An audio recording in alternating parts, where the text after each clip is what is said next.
Eh, no sé, quiero compartir mi pantalla. Voy a intentar, me ayude usted, doctorita, por favor, ¿ya?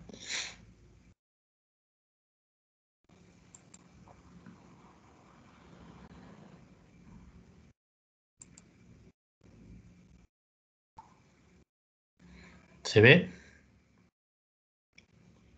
Sí, doctor, sí se ve. Ya. Muy bien, doctores. Yo soy el doctor. Buenas tardes ante todo. Espero que se escuche y en algo pueda servir esta charla, ¿ya?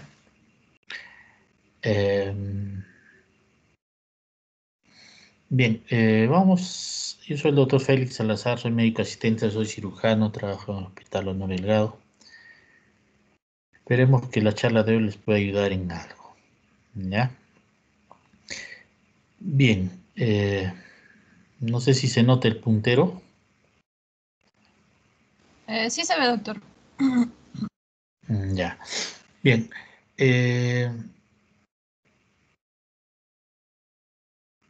Bueno, por definición ustedes saben que las hernias son una protrusión o salida del contenido abdominal, sea víscera o tejido, a través de un orificio o defecto de la pared abdominal anatómicamente constituido. Eso es lo que por definición es una hernia, ¿ya? Entonces, el tema que nos toca ahora hablar es sobre hernias inguinal y crural. Por tanto, podemos decir que la hernia inguinal es la protrusión o salida del contenido abdominal a través de un orificio, en este caso, a través o que protruyen o salen a través del conducto inguinal. Y las hernias crurales o femorales son las que van a salir o protruir por el orificio crural. ¿Correcto? Hasta ahí estamos claros, ¿no? Entonces, aquí nosotros vemos los dos tipos de hernias en este caso, ¿no? Las inguinales y las crurales, ¿ya?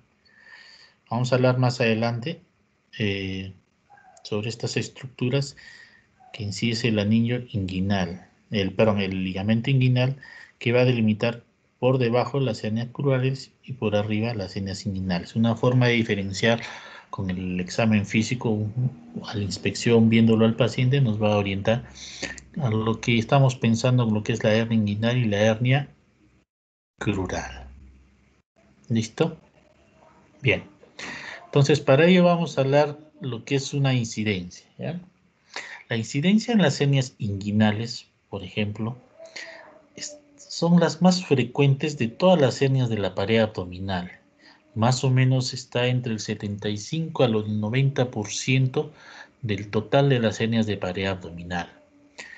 A diferencia de la crural, que es el 3 al 6% de todas las hernias de pared abdominal. Las hernias inguinales, por ejemplo, son más frecuentes en los varones, una relación de 9 a 1, ¿ya? En cambio, las hernias crurales son más frecuentes en las mujeres, sobre todo en la quinta y sexta década de la vida, ¿ya? Se habla de una relación de 6 a 1, ¿ya? Son datos que distintos textos lo informan así, distintas fuentes, pero lo cierto es que las hernias crurales son más frecuentes en las mujeres, ¿ya? Un dato para pensar en los niños, sean estos hombres o mujeres. En los niños es más frecuente en la región inguinal, es la del lado derecho, en relación al lado izquierdo, que es 15%, la derecha es 60%, ¿ya? Y las bilaterales, o sea, en ambos, tanto derecha como izquierda, más o menos está entre un 20 a 25%. Acá en las hernias crurales más frecuentes es el lado derecho, 2 a 3 a 1. Igual en las inguinales también suelen ser más frecuentes el lado derecho, sobre todo las indirectas que vamos a aclararlo más adelante. Ya no las menciono acá porque más adelante lo vamos a mencionar, para no causarles confusión. Y aquí las crurales pueden ser bilaterales hasta en un 14%. ¿Ya? Bien, es importante, es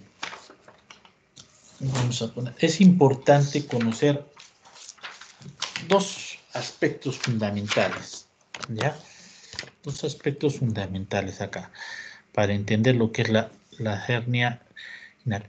Saber qué estructuras son importantes, el ligamento inguinal, y dentro del ligamento inguinal, el conducto inguinal, ¿ya? Es importante para poder entender, tener como referencia esto, el ligamento inguinal y el conducto inguinal, ¿ya? Por debajo del conducto inguinal obviamente está lo que es el anillo femoral, por donde también está el músculo del psoas, y aquí este anillo crural o femoral, donde van a salir las hernias crurales. Y aquí las hernias inguinales, por el conducto inguinal, o sea que está implicado el conducto inguinal.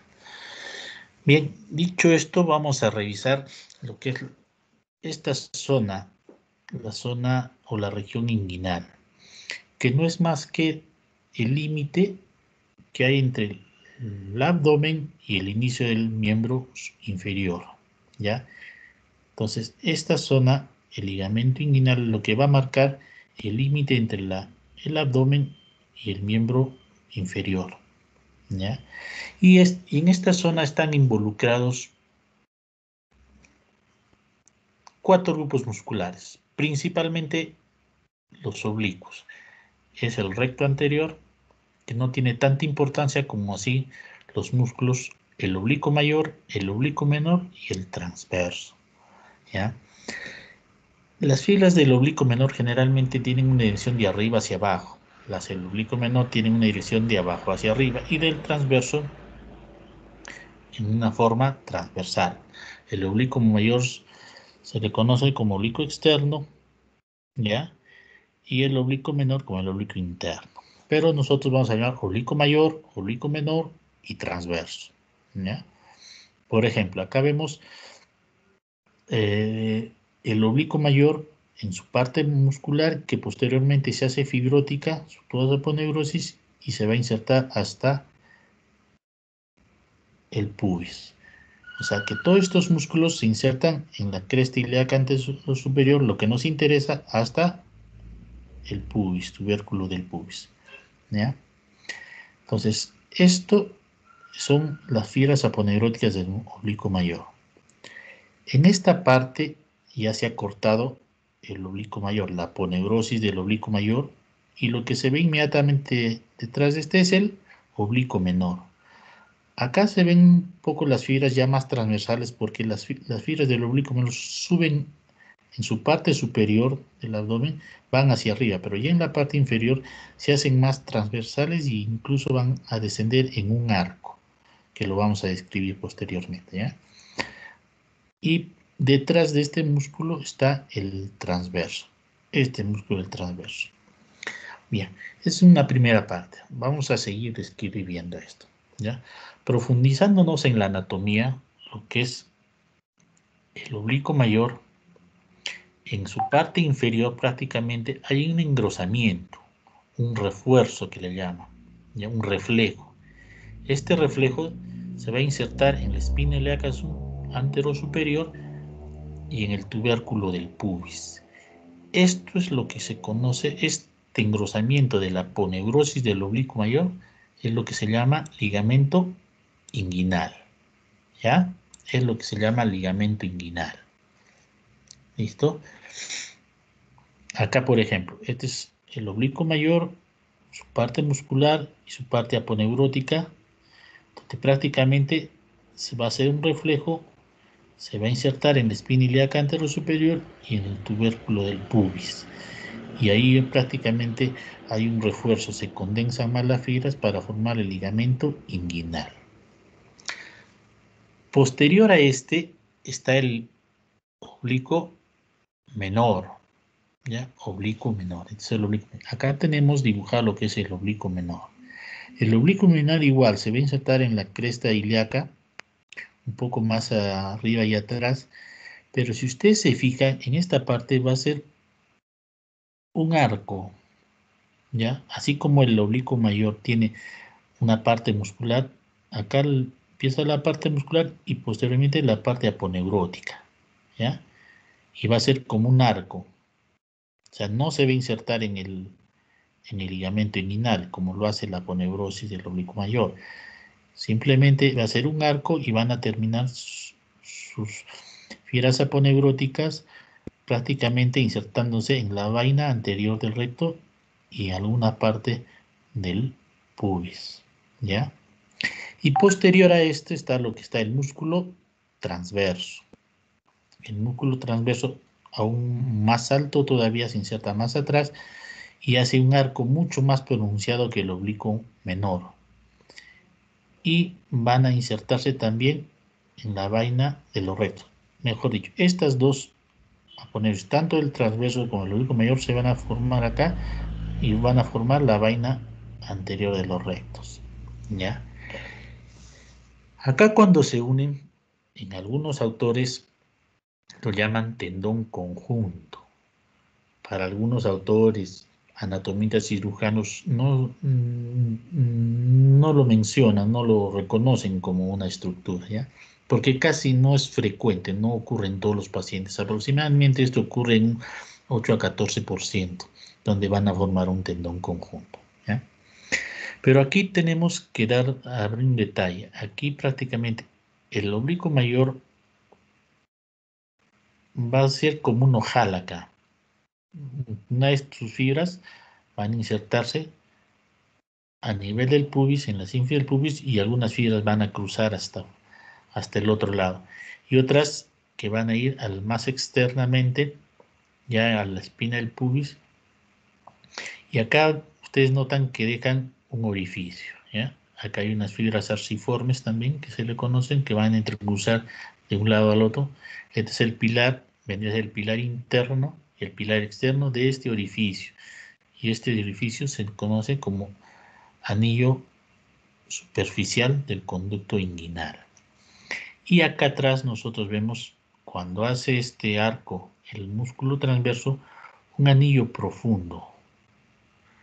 Este es el superficial y este es el profundo, que lo vamos a ver más adelante, ¿ya?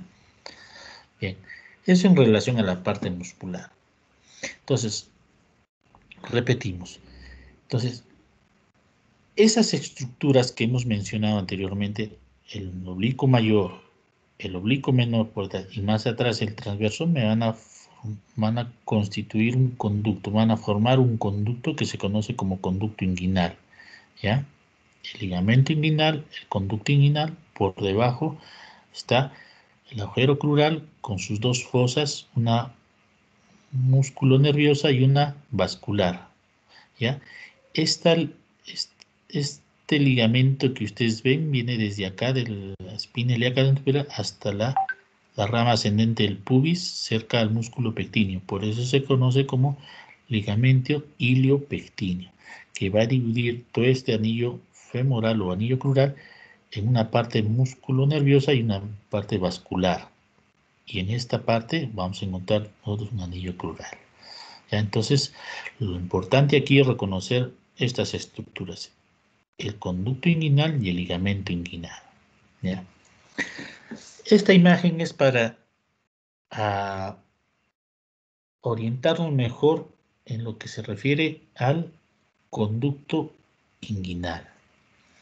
Como hemos visto, nosotros acá tenemos un orificio, ¿ya? Profundo y superficial. Acá atrás no se ve, pero más o menos este orificio profundo está prácticamente en la línea media a 1.1 o 1.5 centímetros por encima de este ligamento inguinal, más o menos a esta altura, ¿ya? A esta altura. Es el anillo profundo. Un dato para no confundirlos, ¿ya? De repente ustedes en la literatura van a encontrar hablar de un anillo profundo, superficial, y también de un anillo interno y externo. Pero ese anillo interno-externo se está refiriendo en relación a la línea media. A la línea media. Este está más medial, es más interno. Y este está más externo en relación a la línea medial. Para no confundirnos, nosotros en nuestra clase nosotros vamos a nombrarlo como anillo profundo en relación a los planos de profundidad, porque está más adentro, más hacia adentro en profundidad y está más hacia afuera, o sea, más externo en relación a la profundidad. Por eso es más superficial y este es más profundo. ¿De acuerdo? Entonces, para no confundirnos. ¿Ya? Entonces, ante un anillo profundo y otro anillo superficial, existe un conducto por donde pasa un elemento. En el varón, el conducto deferente y en la mujer, lo que es el ligamento redondo. Ahora ya vamos a revisar esa parte. Entonces, para hacerlo más didáctico, esta es la cara posterior, ¿ya? La pared posterior. Acá lo estamos mirando por la parte externa y acá lo estamos mirando por la parte interna, como si nos hubieran metido dentro del abdomen y estaba mirando de adentro hacia afuera, ¿ya? Esta es la disposición de este conducto. He tratado de hacerlo más o menos esta condición para que pueda verse, para que pueda entenderse, ¿ya? Entonces, este conducto tiene dos anillos, uno profundo y uno superficial. Y también tiene una pared anterior, una pared anterior, una pared superior, una pared posterior y una pared inferior, ¿ya? Entonces, ¿quién es este anillo inferior? Prácticamente nace aquí, detrás del transverso existe una fascia que se llama fascia transversalis. Eso es importante, ¿ya? Eso es importante. Y detrás de la fascia transversal está lo que es la grasa preperitoneal y el peritoneo. Esta fascia transversalis es importante porque va a formar la pared posterior, ¿ya? Pero bien, empecemos aquí. Esta es la aponerosis del oblicuo mayor. Por tanto, podemos decir que aquí tenemos el orificio, este cuadradito que ven acá es el orificio profundo. Orificio profundo. Acá atrás está el orificio profundo. Este es el orificio superficial. Este cuadradito de acá que ustedes ven es el orificio superficial aquí. La pared anterior de este conducto está formada por la aponerosis del oblicuo mayor. ¿Ya? La aponerosis del oblicuo mayor. El techo de este conducto en marrón viene a estar constituido por los músculos oblicuo mayor, perdón, oblicuo menor y transverso. Acá el oblicuo menor y el transverso. Pared anterior, que es el oblicuo mayor, pared superior o el techo del conducto, que es el oblicuo menor y el transverso. ¿Ya? Pared posterior viene a ser lo que es la fascia transversalis. ¿Ya? La fascia transversalis. Y la pared inferior vendría a ser el conducto inguinal. ¿Ya? Eso es importante tenerlo.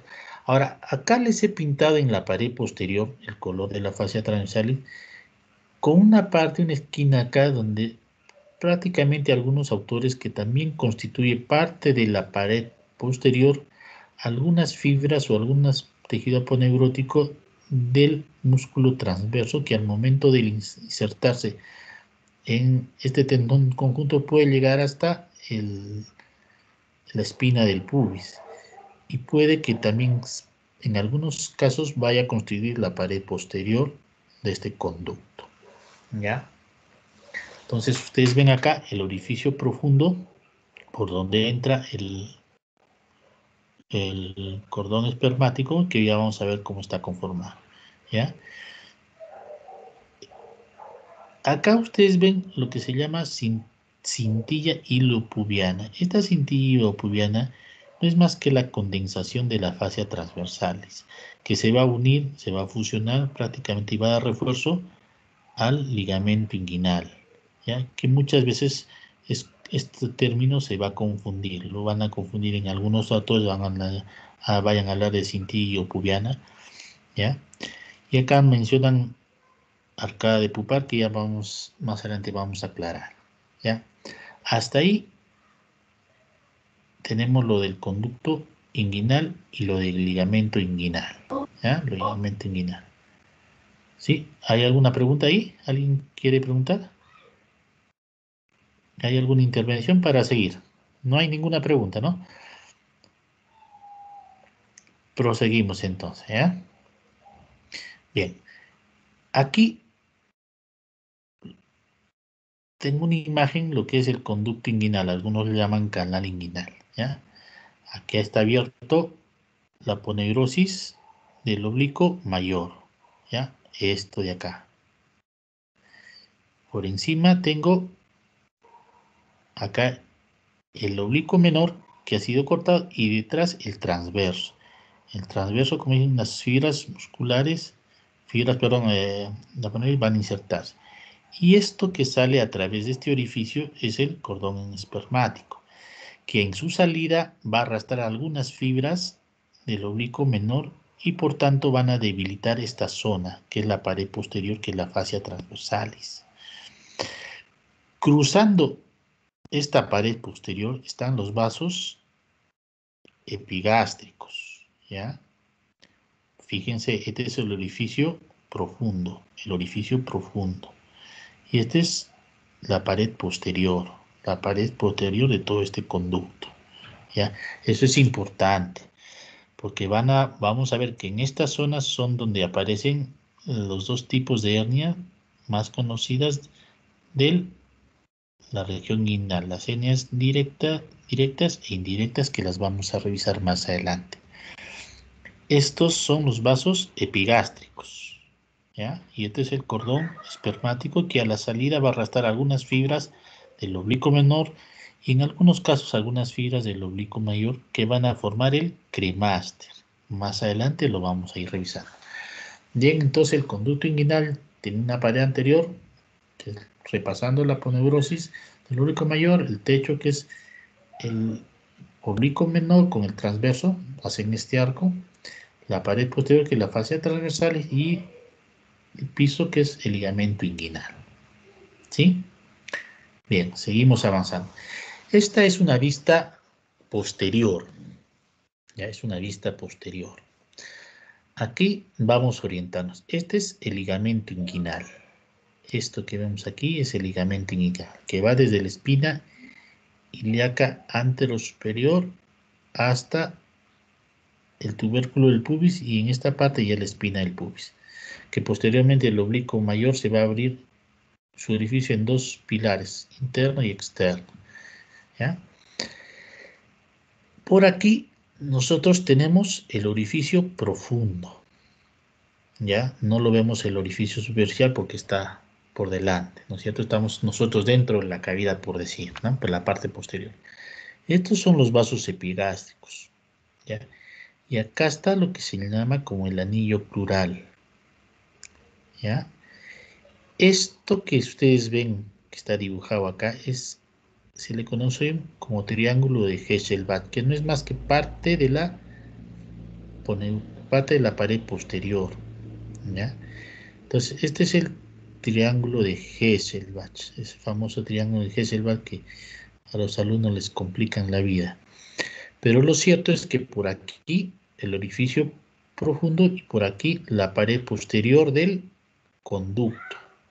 Y aquí es donde esta pared está debilitada. Si ustedes ven, los músculos hacen este arco, tanto el transverso como el ligamento hacen este arco. Y lo que queda por acá atrás no es más que la fascia transversales. Por eso es que hay aquí una debilidad de la pared posterior, se habla de debilidad de la pared posterior. A veces estas fibras pueden insertarse aquí o un poquito más acá, o a veces se insertan mucho más alto aquí, a nivel de la vaina de los rectos, ¿ya? Recto anterior. Entonces, cuanto más alto, mucho mayor más área de debilidad va a haber acá, ¿ya? Y por tanto, esto va a predisponer que salgan también las hernias por aquí. Bien, entonces, acá tenemos, por ejemplo, con el triángulo de Hesselbach. Y esto vendría a ser el ligamento inguinal, y estos son los vasos epigástricos. Esto es la arteria hipogástrica, ¿ya? O le voy a interna y externa en este caso, y cuando estos vasos pasan, ya pasan a ser los vasos femorales. ¿Ya? Estos ilíacos internos, ilíacos externos, cruzando estos, el ligamento inguinal pasan a ser ya, en vez de ilíacos, pasan a ser femorales. ¿Ya? ¿Listo? Bien, entonces, recordando, ¿ya? Conducto inguinal, su cara anterior, conducto inguinal ya abierto, ¿ya? El cordón espermático, arteria epigástrica, la pared posterior, que es la fascia transversalis, orificio profundo, y cordón espermático. En la mujer es el ligamento redondo, ya vamos a ver más adelante. Esto es más o menos en el varón cuando el testículo está dentro de la cavidad abdominal y empieza a salir, más o menos en la etapa embrionaria empieza a salir y a migrar hacia el exterior, ¿ya?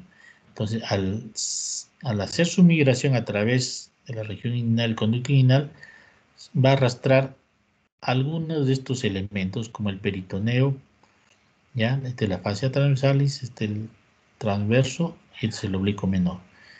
Al salir en el recién nacido, ustedes van a notar que tanto el orificio profundo como el superficial están alineados. No así ya en los jóvenes, adolescentes y en el adulto, prácticamente no están alineados uno tras de otro, sino están poco distantes. ¿Ya? Entonces, acá regresando, el conducto inguinal tiene una disposición de atrás hacia adelante, de arriba hacia abajo y de afuera hacia adentro.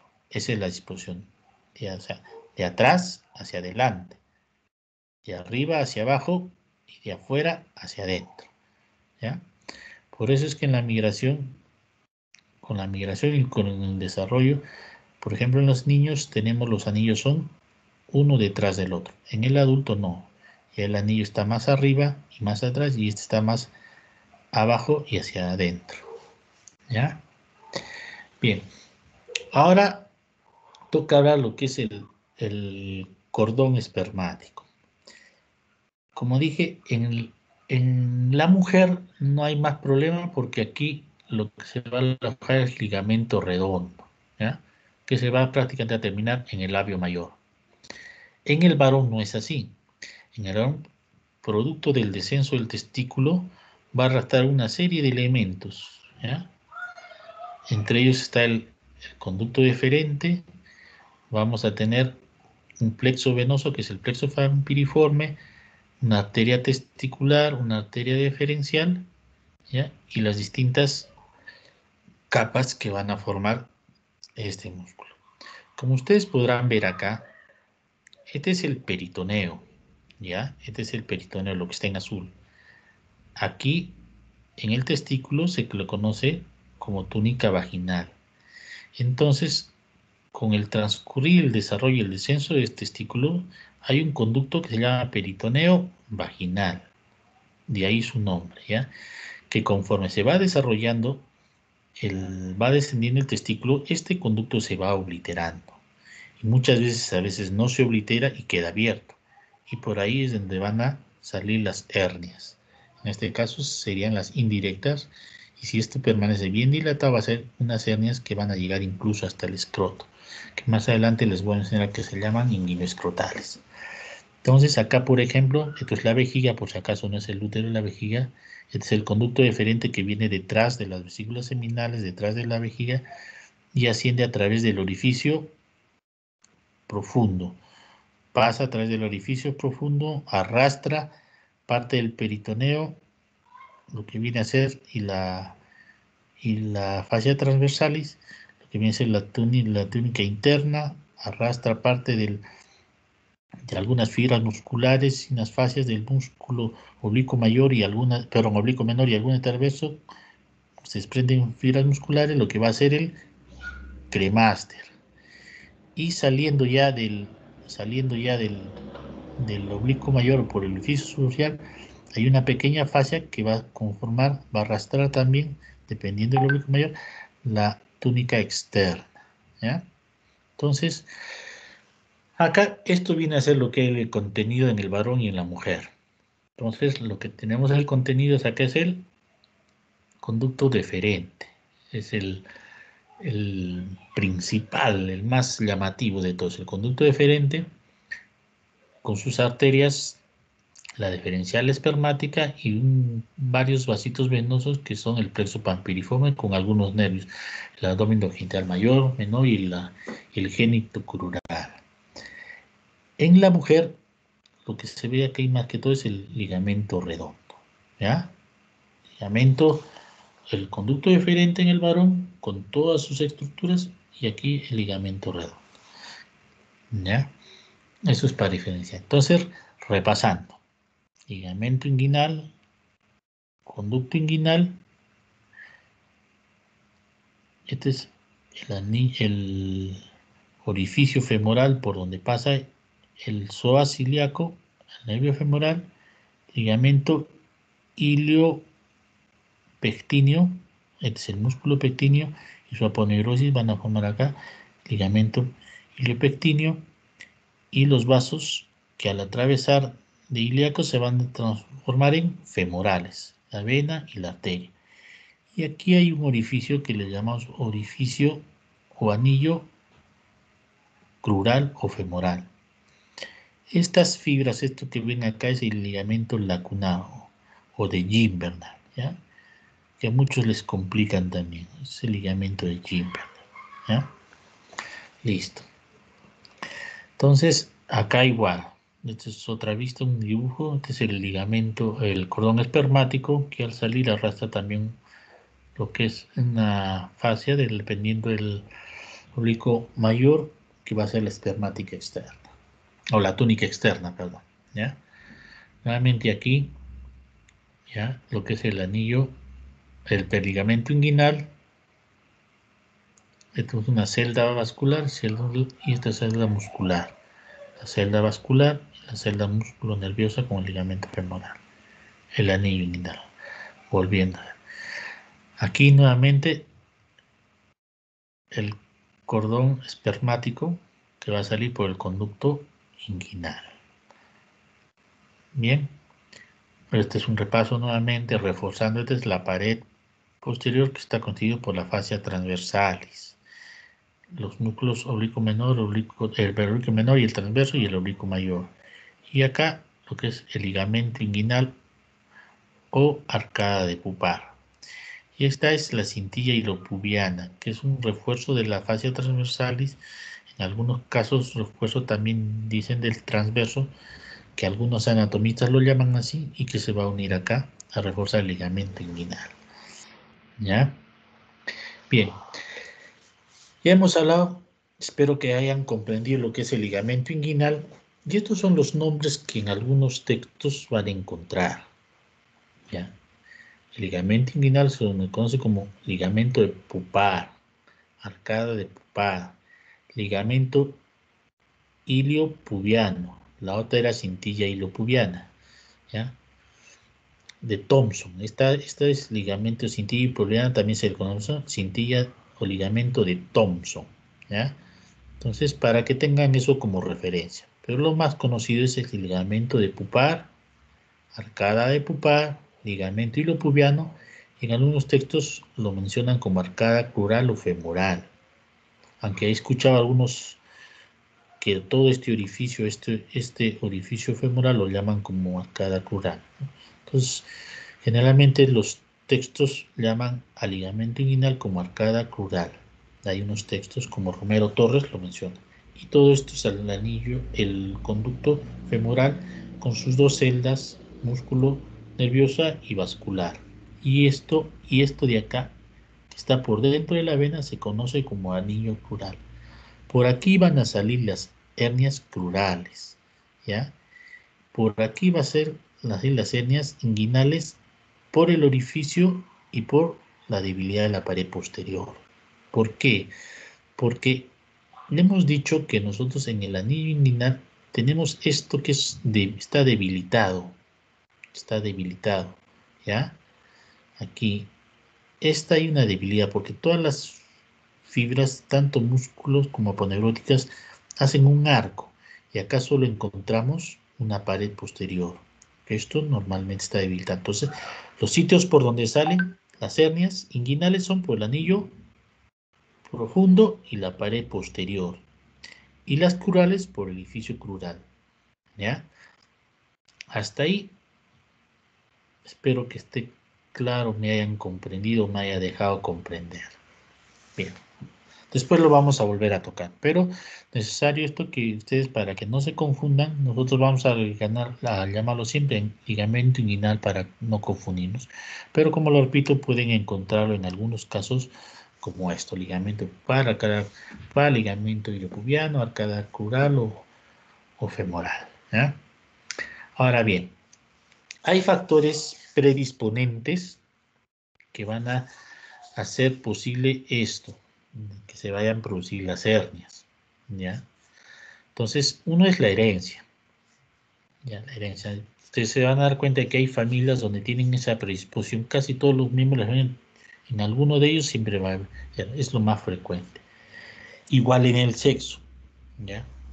En el sexo, en el varón, en este caso las hernias inguinales, por la persistencia del conducto peritoneo vaginal, y en las mujeres las crurales por el tipo y disposición de la pelvis, porque es un poco más horizontal, no así en el varón. También tiene que ver mucho la edad.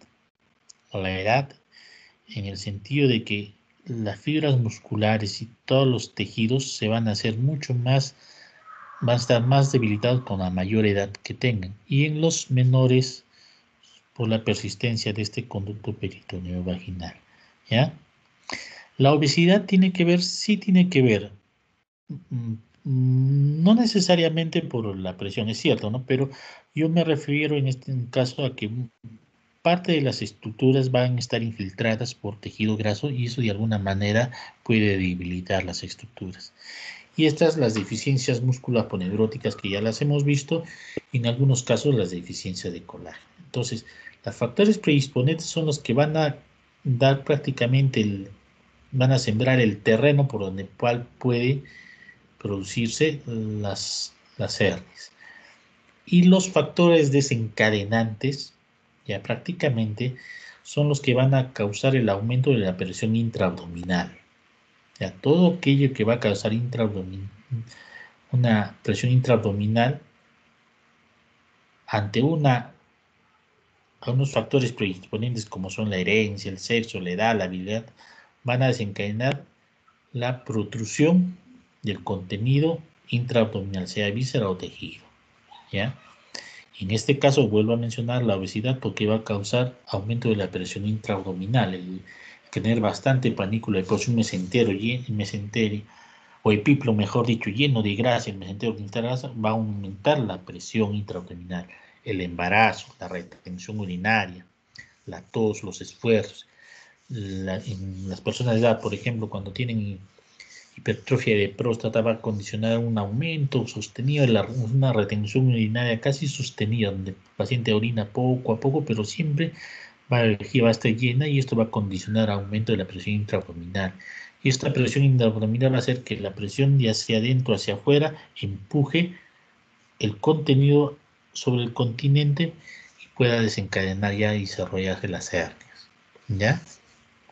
Entonces, repito, lo que va a desencadenar esto es el aumento de la presión intraabdominal, ¿ya? Que va a hacer que el contenido dentro del abdomen se vaya, por presión, vaya a empujar a la pared abdominal en estas zonas donde están anatómicamente constituidas y están debilitados, sea por herencia, por el sexo, por la edad, por la obesidad o por deficiencia de músculos aponeuróticas. ¿Ya? Bien. Ahora, ¿cómo vamos a hacer el diagnóstico? ¿Ya? ¿Cómo vamos a hacer el diagnóstico? En base a los síntomas y signos, o sea, una clínica o lo que va a manifestar. Casi siempre los pacientes, a veces, muchas veces, no dan síntomas. O sea, el paciente nace y siempre está con ese bultito y lo nota que es algo normal y no le molesta. En algunos casos les produce, sí, una molestia, un fastidio, no los puede dejar caminar, hacen esfuerzo y se presenta la bolita y les duele. Y cuando ya aún así se complica, ya pueden presentar hasta dolor intenso. Como ustedes ven, el dolor va desde que son asintomáticos hasta presentar dolor intenso. algunos van a referir un abultamiento, una bola, un bulto le llaman, ¿ya? Y nosotros ya prácticamente vamos a tener que hacer un examen físico después de haber hecho una buena anamnesis, ¿ya? La diferencia que este abultamiento nos va a referir, un dato que y nos tiene que referir el paciente es que este abultamiento crece o sale cuando se pone de pie o realiza esfuerzos, ¿ya? Entonces, es uno te puedo decir, es algo que el ser humano tiene que pagar por el hecho de estar en bipedestación. La bipedestación hace que toda la presión intraabdominal caiga hacia la parte inferior, y la parte inferior justamente en la zona inguinal, la región inguinal, donde prácticamente va a soportar todo el peso, la pelvis y la región inguinal. Entonces, y la parte más debilitada, como hemos visto, es en una zona predeterminada donde tengo un orificio y tengo una pared debilitada y también tengo un anillo crural. Entonces, esas zonas, por el peso y la presión que se ejerce ahí, son prácticamente donde se van a desarrollar este tipo de hernias, ¿ya? Entonces, en el examen físico vamos a tener una tumoración, y esa tumoración, lo característico es la presencia de fenómeno herniario. ¿Qué significa presencia de fenómeno herniario? Significa que cuando estoy en reposo, estoy echado, no hay, está normal, no aparece ninguna bola. Cuando hago presión o me paro o hago esfuerzo, aparece la bola. O sea, una bola que entra y sale, un bulto que aparece y desaparece. Eso se conoce como un fenómeno herniario, ¿ya? Porque esto me va a ayudar a distinguir en la historia clínica. Por ejemplo, una paciente me dice que le apareció una bola y siempre estaba ahí, no se mete ni se desaparece, siempre está ahí. Entonces, tengo que pensar que eso probablemente no sea una hernia, sea otra cosa.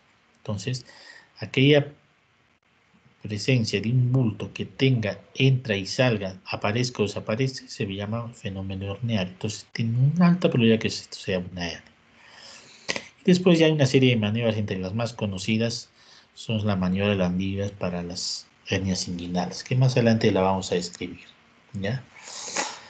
Entonces, en nuestro examen físico, una de las condiciones que tenemos que tener en cuenta es hacer el examen con el paciente de pie, ¿ya? Parado, ¿ya? Primero lo vamos a hacer echado y después lo vamos a hacer parados, porque a veces cuando está echado no podemos palpar, o a veces que está echado y si lo hacemos pujar, o sea, aumentar la presión intraabdominal, lo que le llaman la maniobra de Valsalva, van a recién empezarse a notar estas tumores, que puede ser en la región inguinal o en la región femoral. E incluso puede haber un abultamiento cuando uno puja en el escroto. Es una hernia que está yendo a través del conducto inguinal hasta el escroto, por la persistencia de este conducto peritoneo vaginal. Acá, por ejemplo, aparentemente es una hernia crural. ¿Por qué decimos crural? Porque si nosotros trazamos una línea desde la espina ilíaca anterior a la espina del pubis o al tubérculo del pubis, lo que está por debajo generalmente es una hernia crural, está por debajo del ligamento inguinal que está saliendo a través del anillo crural, ¿ya? Acá es una hernia inguinal y acá tenemos una hernia inguinoescrotal. Fíjense la magnitud, la persistencia del, del tamaño de la hernia, que tiene mucho tiempo, por cierto, que ha hecho que prácticamente la parte del prepucio del pene lo desaparezca, ¿ya? Por la magnitud, ¿ya? A este tipo de órdenes se les conocía antiguamente como potras, por la magnitud, ¿ya? Y este es el examen físico. Generalmente, al menos en el varón, ¿no? En la mujer es mucho más fácil, no más fácil, sino solo se va a palpar. En este caso, en el varón, se tiene que palpar primero la tumoración y en algunas ocasiones podemos, haciendo esta maniobra, introducir la piel del escroto para poder palpar, ingresar el dedo a través del orificio superficial, ver si este orificio superficial está dilatado y palpar el orificio profundo, ¿ya? Puedo hacerlo, ¿ya? Puedo hacerlo. Y ahí palpar, ver si el anillo profundo está dilatado, Si al momento de hacerlo pujar el paciente protruye, hay algo que me empuje el dedo o me empuja en la parte del pulpejo o en la parte inferior del dedo, ¿ya? Para ver si es directa e indirecta, que ahorita vamos a ver, ¿no? Entonces, en el examen tenemos que ser muy cuidadosos. Hay una palpación el paciente cuando esté echado, y si no puede hacer, una vez que lo ha hecho, también hacer una palpación o un examen cuando el paciente esté parado. Porque al estar parado va a aumentar la presión intraabdominal en esta zona y prácticamente se van a manifestar las hernias. Si aún así no puedo hacerlo, tengo que hacerlo pujar al paciente, ¿ya? La maniobra del Landívar, esta es una maniobra de Andrews, le llama. O sea, introducir el dedo, sentir que en el pulpejo del dedo, prácticamente a nivel del anillo profundo, siento algo que me empuja, me protruye, o en la parte inferior del dedo, lo que es en el trayecto inguinal, la pared posterior, se va a sentir la protrusión en esa zona. Eso es para diferenciar lo que es la indirecta sin indirecta, que más adelante vamos a describir. Pero la maniobra del Landívar es externamente ocluir con una mano aquí a la altura del orificio profundo, ¿ya? Y hacerlo pujar y palpar aquí, y vamos a ver, vamos a notar que al obstruir el anillo profundo, la hernia va a aparecer aquí. Eso me estaría indicando que la hernia está saliendo a través de la pared posterior, no del orificio profundo. Pero si yo pongo el dedo acá y no sale la hernia, probablemente al tapar el orificio profundo me está indicando que la hernia está saliendo por el orificio profundo, solo que yo con mi mano no le permito salir a esta hernia, ¿ya? Esas son las famosas maniobras del Landívar. No, esta no es la maniobra del Landívar, ¿ya? Tampoco esta, sino la maniobra del Landívar es tapar externamente el dedo más o menos a esta altura del orificio profundo y hacerlo pujar al paciente, donde nosotros vamos a ver si protruye una tumoración, es defectos de la pared posterior. Si no protruye y siento una resistencia acá, probablemente la hernia esté saliendo a través del orificio profundo, ¿ya? Bien, y este es el diagnóstico diferencial que tenemos que hacer con las hernias. La hernia inguinal tenemos que diferenciar si es crural, si es un lipoma del cordón, si es un hidrocele, varicocele, adenomegalias, quiste de cordón, testículo intrainguinal. A veces hay testículos que no han descendido, ¿ya? Y se quedan en medio camino y vemos una tumoración y pensamos que es una hernia.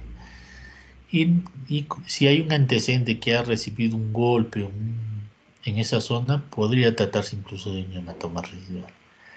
En las hernias plurales, me olvidé de manifestarles que en el anillo, por ejemplo, aquí, ¿no? En el anillo crural, a veces está ubicado, hay un ganglio, ¿ya? Que se le conoce como ganglio de Cloquet, pero es un ganglio linfático, ¿ya? Entonces, para los diagnósticos diferenciales puede ser que ese ganglio aumente de tamaño, ¿ya? Una edromegalia puede hacerme confundir con una hernia crural. Puede ser también el varices del callado de la safena. Ustedes han visto que saliendo la arteria, la ilíaca, al salir por el orificio, se va a transformar en vena femoral y en más o menos unos cuantos centímetros más abajo va a desembocar la safena interna haciendo un callado, ¿ya? Y muchas veces las varices en esa zona del callado de la safena pueden hacerme confundir con una hernia crural. Puede haber lipomas o incluso una hernia inguinal puede hacerme confundir con una hernia crural, ¿ya? Y también un absceso del psoas, del músculo del psoas, y una hernia obturatriz. La hernia obturatriz son las que salen a través del agujero obturatriz en la pelvis, ¿ya? Bien, ahora viene acá otra parte de lo que es las hernias. ¿Cuántos tipos hay? ¿Ya? Se conoce como hernia inguinal directa, indirecta y la mixta. O sea, cuando están las dos, se le conoce como en pantalón. Las hernias crurales, hay varios tipos, pero generalmente la más frecuente es la que le estoy diciendo, que sale por el anillo crural. Dicho de otra manera, esto es referencial, ¿ya? En algunos textos van a encontrar esto, ¿ya? Hernias directas le llaman oblicuas externas. Para nosotros la hernia directa es la que sale a través del anillo, permítanme retroceder por favor. Las hernias directas van a salir a través del anillo profundo, ¿ya? Aquí, a través del anillo profundo. Las hernias directas a través de la pared posterior y las hernias crurales a través del orificio crural, ¿ya? Entonces, aquí, volviendo a esto, las hernias indirectas salen a través del orificio profundo, las hernias directas a través de la pared posterior y las hernias mixtas salen, es la mezcla de una directa con una indirecta, ¿ya? Esto prefiero no, solo les menciono para que ustedes tengan una idea, ¿no? Las hernias crurales en relación, a ver si no me... Vamos a ir repasando, ya, mejor dicho. Acá, las hernias indirectas, esta es una hernia indirecta que sale por el anillo profundo, aquí, por el anillo profundo, hernia indirecta. Esta es una hernia directa, no sale por el anillo profundo, sino sale por la pared posterior del conducto inguinal, del que estábamos hablando. Eso que estaba en amarillo, esa es la pared posterior del conducto inguinal. Aquí, esta es la pared posterior, no sale del orificio profundo, sino de la pared posterior, ¿ya? Y las hernias crurales, acá por ejemplo, por el anillo crural, esto está debajo del ligamento inguinal, estos son los vasos femorales, y está saliendo por el orificio crural, ¿ya? Acá tenemos, por ejemplo, está saliendo, esta es una hernia, está saliendo por el orificio profundo. Acá está saliendo por la pared posterior, ¿ya? Este es el cordón espermático. Acá está el ligamento inguinal. Y esto está saliendo por debajo del ligamento inguinal en el anillo crural, no agujero crural, no, anillo crural, ¿ya? Las hernias crurales. Bien. Y esta es la famosa hernia en pantalón. En pantalón porque tiene dos salidas, ¿ya? Esta es una hernia indirecta y una hernia directa, ¿ya? Lo que nos conoce como mixtas. Estas son las hernias crurales que se va hacia la fosa oval, que le llaman. Esta se va hacia arriba, pero al final salen por el conducto. Aquí les hago esta imagen que es bien raro, porque a veces puede haber un vasito que va a atravesar este conducto, ¿ya? Una arteria aberrante de la obturatriz, este es el agujero obturatriz, ¿ya? Que puede hacer que este saco se parte en dos. Esto es raro ver, ¿ya? Pero se los menciono porque puede darse el caso. Pero lo más frecuente es esto de acá. Prácticamente de las hernias crurales el 90% son estas, ¿ya? Estas de acá, estas de acá, ¿ya? Estas de acá, el 90%, ¿ya? Esto es lo que quería mostrarles en relación a las otras variantes que no son frecuentes. Esta es la hernia crural. Y por acá pueden salir otro tipo de hernia, ¿no? Una prevascular que llaman laterovascular, a través del ligamento de Gimbernan, la retrovascular, y esto es por debajo de la aponeurosis del músculo pectíneo. Acá, por ejemplo, tenemos el músculo pectíneo. Este es el anillo crural o anillo femoral, por donde sale la hernia. Y las otras son variantes, son bien raras, solamente se las menciono, ¿no? Lo que sale por el ligamento de Gimbernan, las que salen por la parte prevascular, la parte retrovascular, la lateral a los vasos y la que sale por el debajo entre el músculo pectíneo, ¿ya? La que le dan a pectínea, que le llaman y sus distintos nombres, ¿no? Cloquet, Laugier, Hesselbach, Serafini y todas las, ¿ya?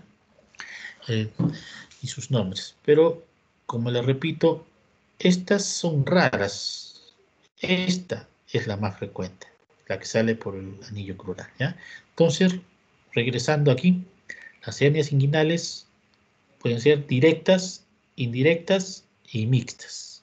Y las hernias crurales, las que salen por el anillo crural, que podría haber esta variante, ¿ya? Que no la vamos a mencionar. Y las otras son las que antiguamente se les llamaba hernias oblicuas externas, que eran las indirectas, y las directas, y bueno, las oblicuas externas son las que salían pegadas más a la línea media, lo que se llamaba a través del tendón conjunto en algunos casos, ¿ya? Son bien raras, muy raras. Yo todo el tiempo que vengo operando nunca he visto una de estas hernias. Entonces las más frecuentes son la directa, indirecta y las mixtas, y la hernia crural. Son los tipos, ¿ya?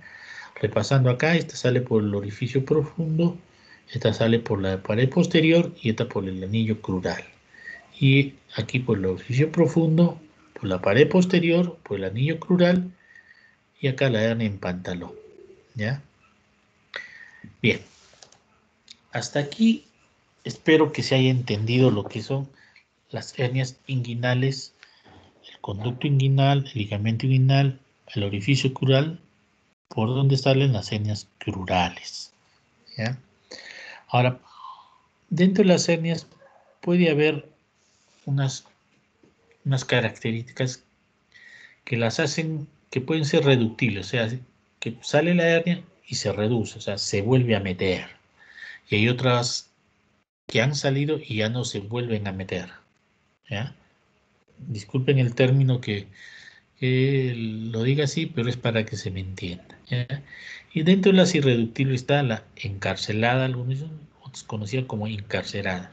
Esto más que todo tiene que ver porque la estructura, el contenido, la víscera que podría estar dentro del saco herniario tenga alguna adherencia al saco y por eso no puede reducirse, se hace encarcelada. La atascada ya es prácticamente cuando sale y no puede ya reducirse por un ahorcamiento a nivel del anillo.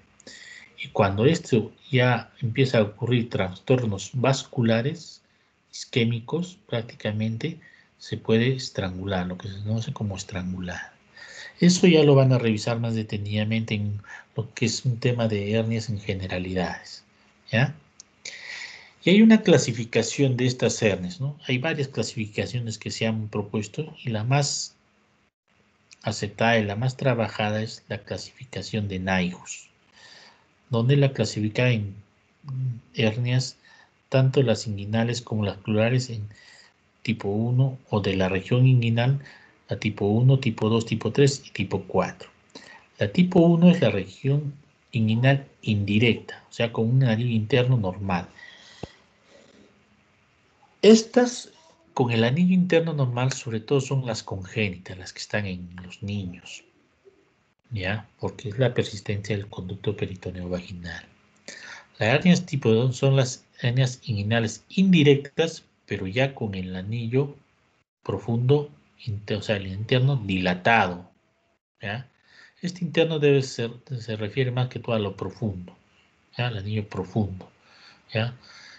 Lo cambiaría ahorita por profundo, pero bueno, así estaba descrito, ¿ya? Es el anillo interno, o sea, el anillo profundo está dilatado, ¿ya? Entonces, cuando un anillo está dilatado, fácilmente van a salir. Las hernias tipo 3, la inguinal, es con defecto de la pared posterior, lo que estábamos hablando. El defecto de la pared posterior del conducto inguinal, ¿ya? Y a la vez está clasificada en tres partes. La 3A, que es la hernia inguinal directa, la 3B, que es la hernia inguinal indirecta, con aumento del tamaño y debilidad de la pared posterior.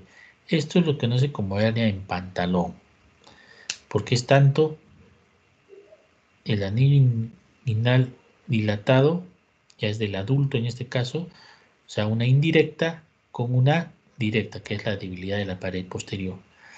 Y acá las colocan a las plurales. ¿Por qué las plurales? Porque si ustedes revisan anatómicamente, la debilidad de la pared posterior o la fascia transversal que llega prácticamente, pasa el ligamento inguinal hacia abajo y llega hasta la cresta pectínea, está debilitado. Por eso se considera aquí. como las hernias crurales. Y un tipo 4 son las hernias recurrentes. Hernias recurrentes quiere decir que en algún momento han sido operadas o tratadas y a pesar que han sido operadas o tratadas, han vuelto a salir. ¿Ya?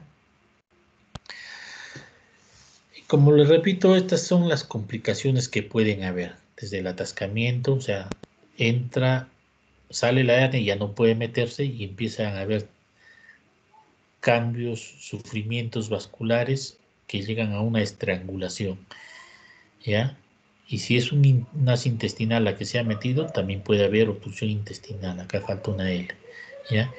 Y a veces esta estrangulación puede causar una necrosis, incluso una perforación que puede haber una peritonitis. ¿Ya? Estas son las complicaciones que pueden haber. En relación al tratamiento, tenemos tratamientos, varias técnicas quirúrgicas que son con suturas que antiguamente se hacían, las Bassini, Magbay, Schuldeis, y las con prótesis. Acá la prótesis se refiere a una malla. ¿Ya? Antiguamente se realizaban suturas con los tejidos propios de la hernia, donde prácticamente teníamos alta recidiva. Actualmente se están usando ya mallas protésicas de polipropileno para reforzar la pared posterior e incluso cerrar el anillo profundo, ¿ya? Porque el principio justamente es eso, reforzar todos los tejidos debilitados. Estas prótesis pueden ser puestas por vía abierta, o sea, anterior o vía posterior, y lo que ahora con la laparoscopía está la TAP y la TEP, lo que es la reparación peritoneal transabdominal y la vía extraperitoneal total. Pero en ambos casos siempre se usa la malla. Ahora la tendencia es usar malla, porque obviamente cuando antes no se usaba malla había mucha tensión, ¿ya? Y ahora ya se usan las mallas. Entonces acá son las que antiguamente se usaban con suturas, prácticamente varias técnicas. Esta es una técnica de Schuldeis, si no me equivoco, y esta es una técnica de Bassini, donde prácticamente se suturaba el tendón conjunto al ligamento inguinal, ¿ya? Sobre todo esto era para tratar las hernias indirectas, ¿ya? Aquí más que todo era para reforzar la pared posterior, la que usaba Schuldeis en varios planos, es para reforzar las hernias directas. También acá se usaba la Bagbay, donde el tendón conjunto al ligamento de Cooper. El ligamento de Cooper está más atrás a nivel de la cresta pectínea. ¿Ya? Aquí ya se está prácticamente usando ya la malla. ¿Ya? Es una técnica de Lichtenstein, poniendo una malla protésica para reforzar la pared posterior y si este orificio profundo, si está dilatado, cerrarlo un poquito, dejar lo necesario para que pase el cordón espermático. ¿Ya? Esta es ya en la técnica laparoscópica. Acá están ya dentro de la cavidad abdominal. Esta es una TAP. Prácticamente han entrado a la cavidad abdominal, abierto el peritoneo y están colocando la malla por la parte de atrás en la pared posterior. ¿Ya? Prácticamente esta es la zona. Acá prácticamente se refuerza la pared posterior y si hay un defecto en el orificio también se lo tapa el orificio profundo si hay un defecto. ¿Ya? Esas son las técnicas en cuanto al tratamiento quirúrgico. No sé si ustedes tuvieran alguna pregunta hasta ahí, por favor, disculpen si me he extendido un poco en el tema.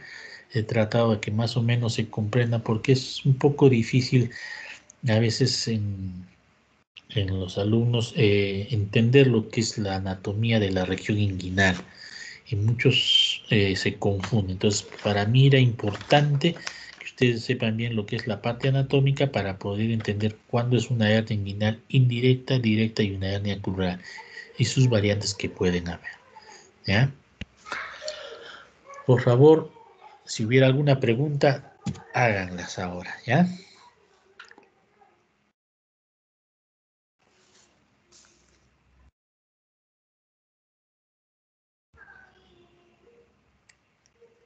¿Alguna Doctor, pregunta, muchachos? sí, ¿Sí? acerca de la colocación de la malla, ¿qué planos abarca? Hasta qué reparos llega? Más o menos eso. Ya, miren, la colocación de la malla es justamente para reforzar la pared posterior, ¿ya?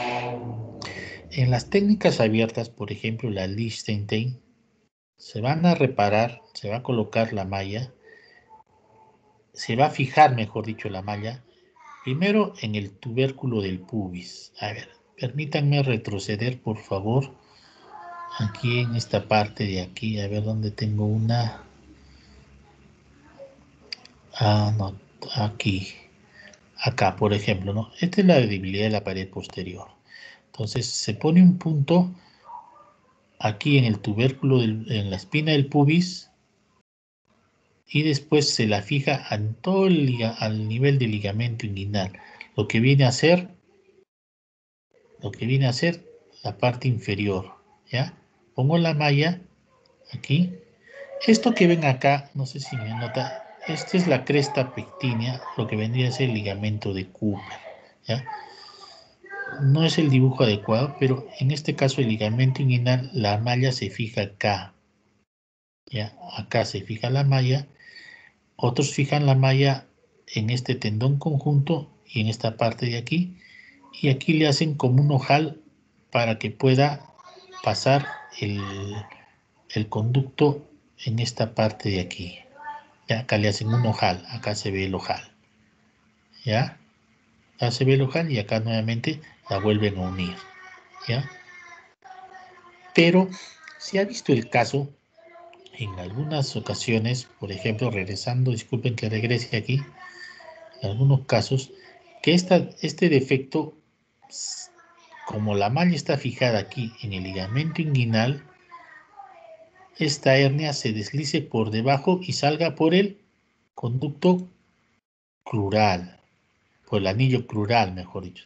Esta malla, a veces le pongo la malla en el ligamento inguinal y se me viene por acá abajo y sale por debajo del conducto del ligamento inguinal y sale por el anillo crural. Para evitar esto, algunos fijan un punto aquí en el spinal pubis y dan 3 puntos acá en el ligamento de Cooper. El ligamento de Cooper está más o menos por acá abajo. Viene a ser aquí, por ejemplo, a ver, acá, por ejemplo, en otra, y acá, ¿ya? Por ejemplo, aquí, este es el anillo inguinal, entonces la malla es fijada acá, pero por debajo puede deslizarse y salir por este anillo. Entonces, esto que ven acá, esta rama ascendente del pubis, y aquí internamente se conoce como la cresta pectínea. Estas fibras que dan del ligamento lacunar, de la aponeurosis del pectíneo y del periosto incluso de la cintilla pubiana y del periosto de esta cresta pectínea forman un ligamento, que es el más fuerte de todos, que se conoce como ligamento de Cooper.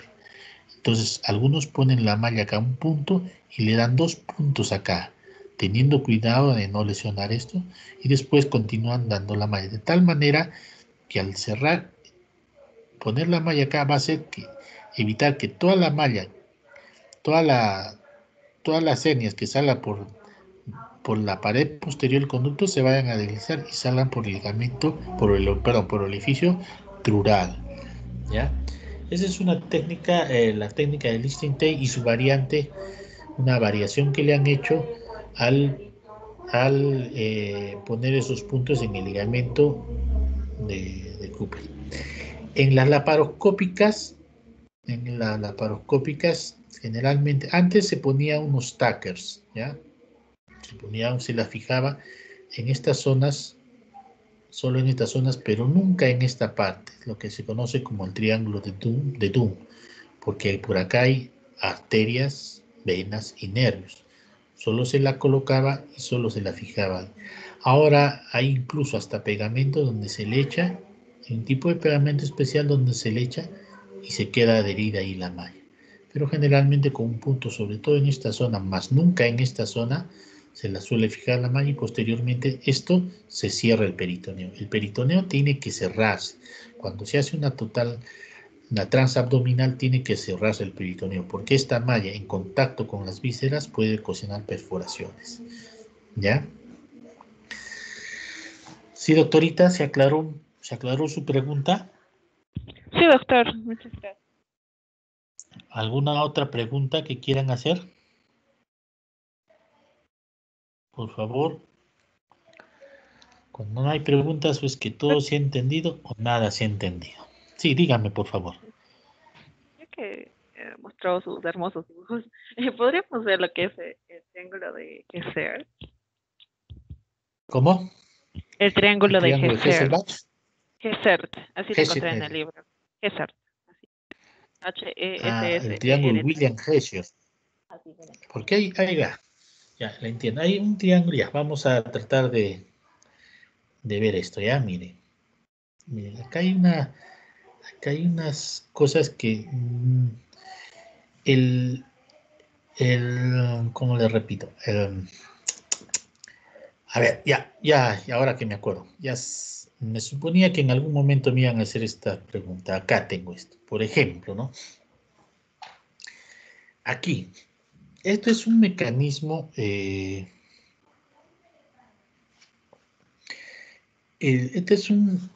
es visto por la parte interna, ¿ya? Aquí, por ejemplo, se habla, no lo tengo, no lo tengo acá, ¿ya?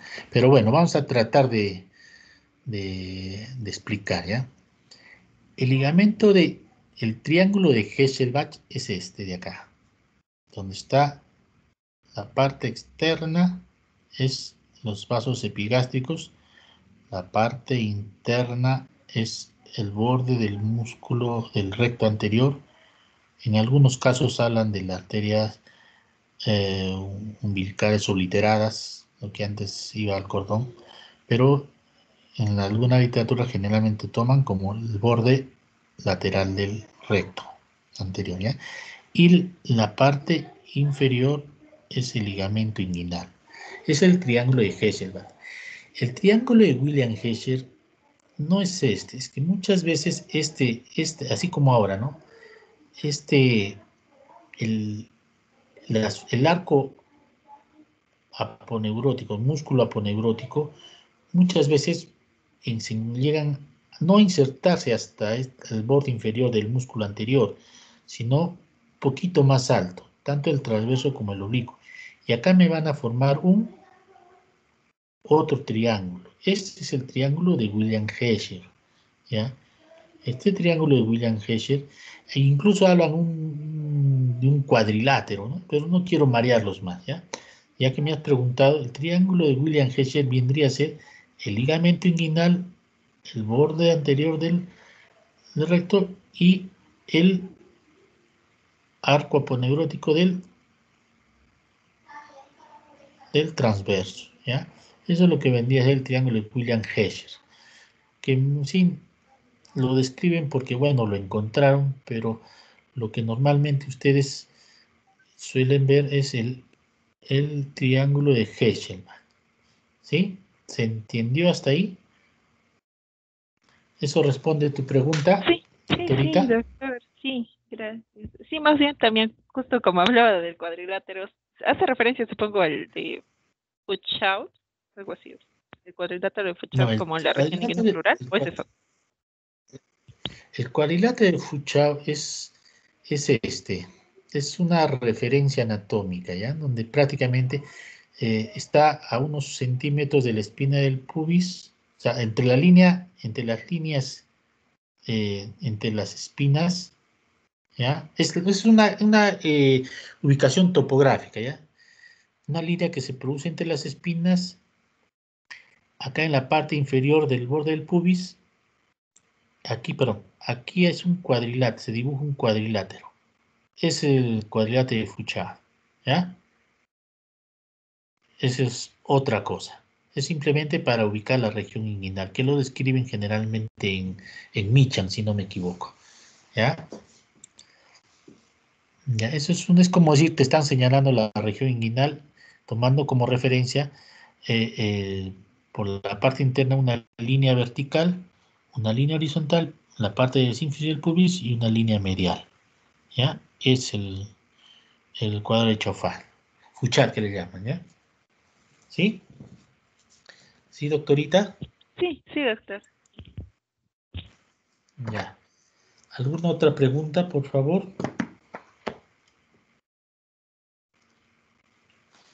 ¿Alguna otra pregunta? Doctor, también acerca del ligamento de Colles, sería el pilar posterior que nos mostró referencia con los puntos. Ya, ya, bueno, vamos a hablar de esto. Ya no quería confundirlos, pero ya que lo han tocado, miren, acá creo que tengo una diapositiva, si no me equivoco. Ya, acá. Fíjense, acá van a ver unas fibras del oblicuo mayor, ¿ya?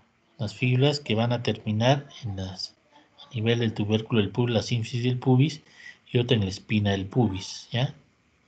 A modo de un ojal. Este es el pilar externo, pilar interno, las fibras asiformes, y acá atrás hay un pilar posterior. Este pilar posterior no es más que la prolongación de las fibras que vienen de acá, se pasan hasta el otro lado. No sé dónde he visto una foto. Acá, si no me equivoco, es esta. A ver, aquí, por ejemplo, ¿no?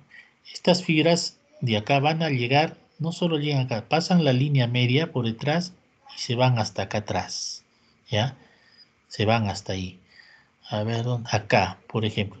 Estas líneas, estos que vienen acá atrás, estas fibras que vienen acá atrás, vienen del oblicuo mayor del otro lado. O sea, vienen desde acá atrás, por ejemplo, estas de acá vienen aquí y se pasan hasta el otro lado, por ejemplo. Hay una transición. Estas de aquí se van hasta el otro lado. Y estas que van hasta el otro lado, se puede decir, pasan al lado contralateral, pasan por acá atrás. Y van a formar el pilar posterior o ligamento de Colles. ¿Ya? Este es el ligamento de Colles. No confundir con el ligamento lacunar de Gimbernal, que es del inguinal a la cresta pectínea, ¿ya? Aquí, por ejemplo, este es el lacunar de Gimbernal y este es el de acá de Colles, ¿ya? ¿Sí? Es pilar posterior que le llaman, ¿ya? Este es pilar lateral o pilar externo, el pilar medial o pilar interno, ¿ya? A ver, discúlpeme un momentito, por favor.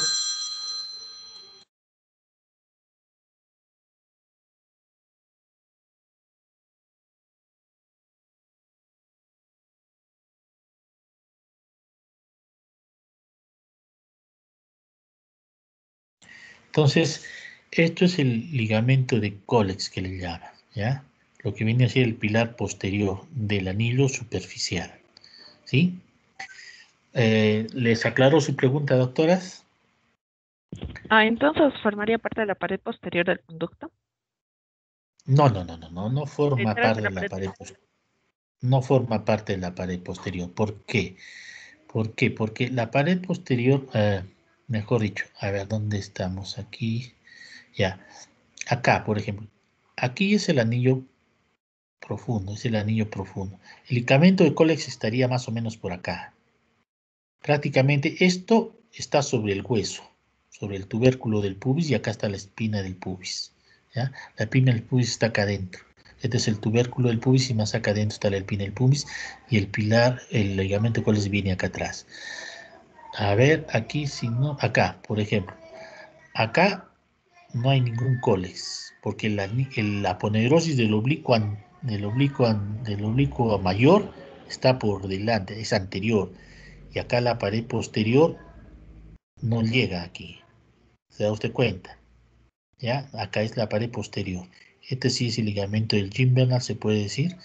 Esta es la fase. Y acá prácticamente la fase transversalis ha sido pelada. ¿Ya? Ha sido pelada. ¿Ya? Acá han dejado un poquito, pero más o menos la fase transversal es como que estuviera una película acá transparente. ¿Ya? El Colles es más anterior a esto. Acá viene a ser el Colles, pero está mucho más adelante. ¿Ya? Mucho más adelante. Esto vendría a ser el Colles, por ejemplo, acá. Acá creo que se nota. Estas fibras que vienen desde acá pasan hasta aquí y el ligamento de Colles. ¿Ya? ¿Sí? Y esto viene a ser ya la vaina de los rectos. Esto es, en algunos casos, el tendón conjunto, que como vimos a veces, esto viene a insertarse más arriba, y esta es la pared posterior. Este es el ligamento de Colles. Son fibras que vienen del oblicuo mayor hacia atrás. Y esto está mucho más anterior que la pared posterior. Sí, doctorita, por ejemplo, esto que vemos acá es el aponeurosis del oblicuo mayor y la pared posterior está mucho más atrás. ¿Sí? ¿Sí, doctorita? Sí, sí, sí, ¿Me doctor. captó la idea? Claro. Sí, sí, gracias. ¿Ya? Ya. ¿Alguna pregunta, muchachos, por favor?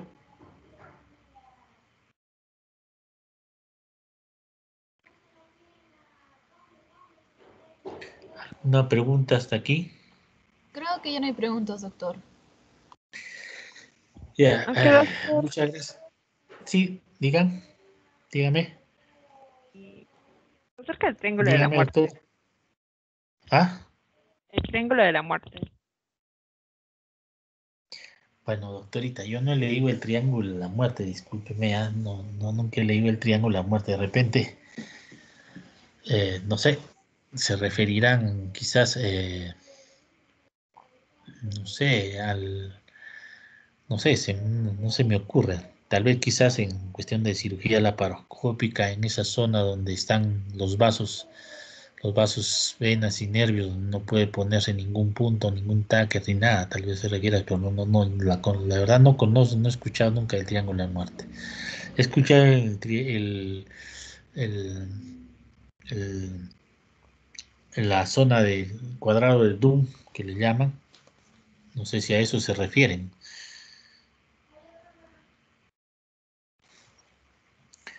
Acá, por ejemplo, en lo que es cirugía laparoscópica, hay un triángulo, algunos llaman cuadrado de Doom.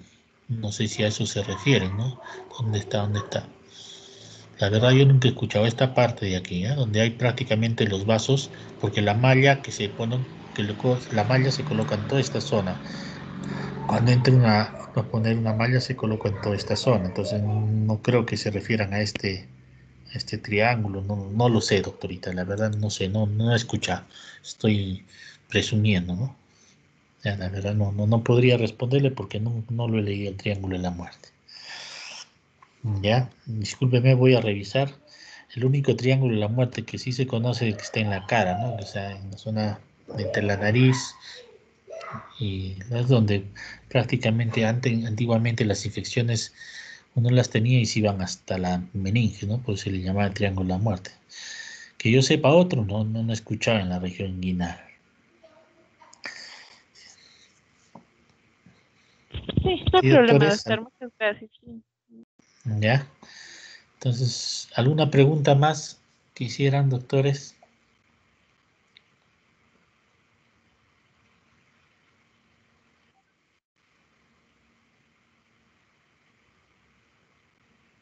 Listo, doctores, no habiendo más preguntas, entonces, muchas gracias por la atención prestada. Espero que les haya servido de algo, les haya aclarado algunas cosas, ¿ya? Sí, doctores, damos por terminada la clase, no Sí, habiendo más doctor, muchas preguntas. gracias. Doctor, muchas gracias. Ya, ok.